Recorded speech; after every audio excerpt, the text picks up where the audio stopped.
Welcome back to Harville. David Petraeus has been headline news all week and for all the wrong reasons. His extramarital affair with his biographer, Paula Broadwell. But today was up on Capitol Hill talking about a less prurient but much more consequential matter, the attack on Americans in Benghazi.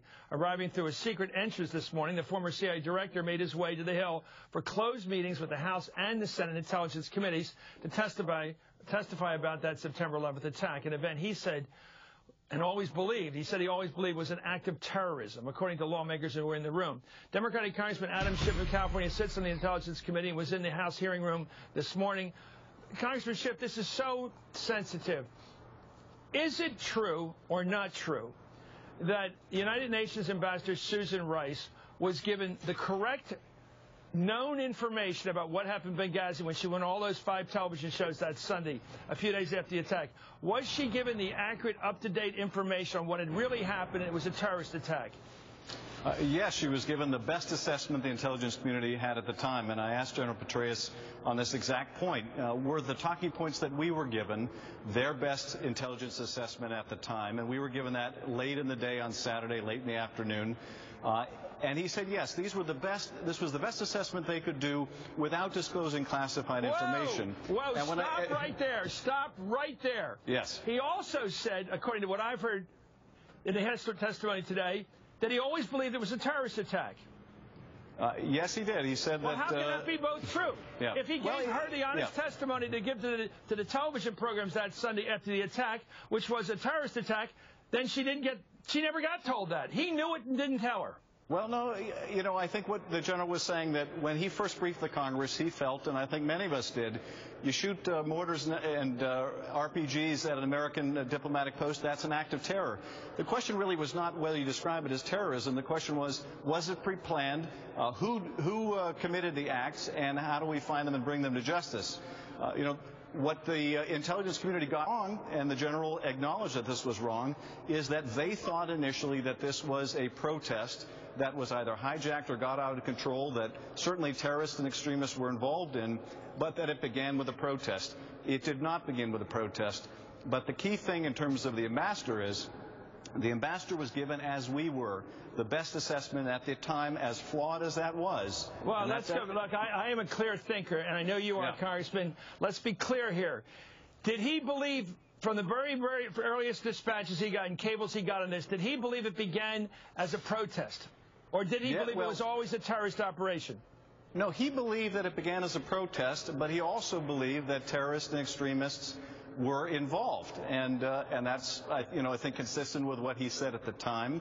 Although, you know, at the time, he also caveated, as all of the intelligence community did, that these were very initial reports, that they were going to get a lot more information, and that we needed to be concerned that this was... Yes. Let's try it again. Yeah. From what I understand today is he said he didn't give her all the information because he wanted to keep some of it classified so he wouldn't give up our sources over there, our contacts. No, Chris, first of all, he didn't say that he gave her this information. Well, the CIA director signed off on the talking points that she used to go on the TV shows. Isn't that right? He said that he signed off on the talking points that we were given as members of Congress. He doesn't know what talking points the ambassador was given, but I asked him that to the degree that what she said on those Sunday talk shows tracked the talking points that we were given as members of Congress, and it tracked almost identically, was she giving the intelligence community's best assessment at the time that did not divulge classified information? His answer was yes. It was clear from his testimony that, number one, they were wrong about the protest. The IC, the intelligence community, was wrong. Right. Number two, there was never an effort to politicize this. There was never any manipulation by the White House. Okay, let's get away from loaded words. From the beginning, this is the allegation that's being made. And so, to the degree that some of my colleagues on the other side... But that's interpretive. I want to get to the fact that... Look, here's the question. McCain and Graham... They're out there pushing the case that she misled the American people. She should not be Secretary of State or even considered for nomination because she misled on purpose. Is there any evidence that she did? Absolutely not. Absolutely not. And in fact, if Ambassador Rice departed from what the intelligence community told her and told us was their best assessment, then she's open to legitimate criticism. But she didn't. She took what the intelligence community said. This is our best sense of what happened. Okay, and how can you fault her for doing that? Oh, no, I think she's clean. My problem's with Petraeus. From the day he saw the news reports of what she said on the Sunday shows, including Meet the Press from our network, from the day he saw how she categorized it as beginning as a protest and somehow being hijacked by the bad guys with RPGs and heavily armed and all that, from the minute he heard her say that and learned that that was not the case, why didn't he correct the record? Well, at the time that he heard her say that, that is what he thought took place. He did think it began as a protest. And when was he disabused of that? When did he learn the full story? Well, I think we learned the full story. When did he learn it? Well, I think he learned the full story in the most graphic way when we got the video evidence, and that was not until well after she appeared on those Sunday talk shows. Now, there are legitimate questions about, why didn't we get that evidence sooner? Why didn't he give it to us? Why didn't the general give it to us? He knew the country was misled, perhaps by accident, I'll take that, by the Secretary, Ambassador to the UN. We were misled. We were all believing what she said. We were all thought this thing was hijacked. Chris, hold on a second here. When you say misled, that is a politicized term.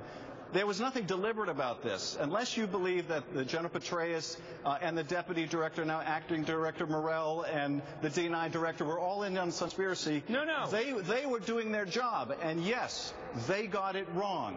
Their initial assessment was wrong. You're missing my point. Congressman, you're missing the point. I'm dealing with the news here as we get it. I don't like rolling disclosure. At some point, he got the full story. Why didn't he come forward? Why did he have to be dragged into that hearing room today and put before both committees to get the truth? Why are we only getting the clarification today? Why didn't he, as CIA director, go to the president? The public ought to know what really happened.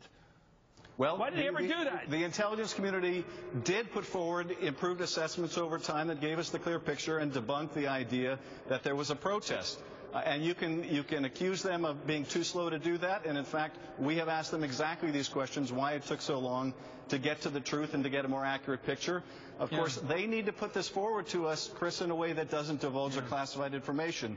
But I don't think there's any evidence. I certainly haven't seen any evidence that General Petraeus or any of the other intelligence community were trying to mislead anyone. They are professional. They were trying to do their job.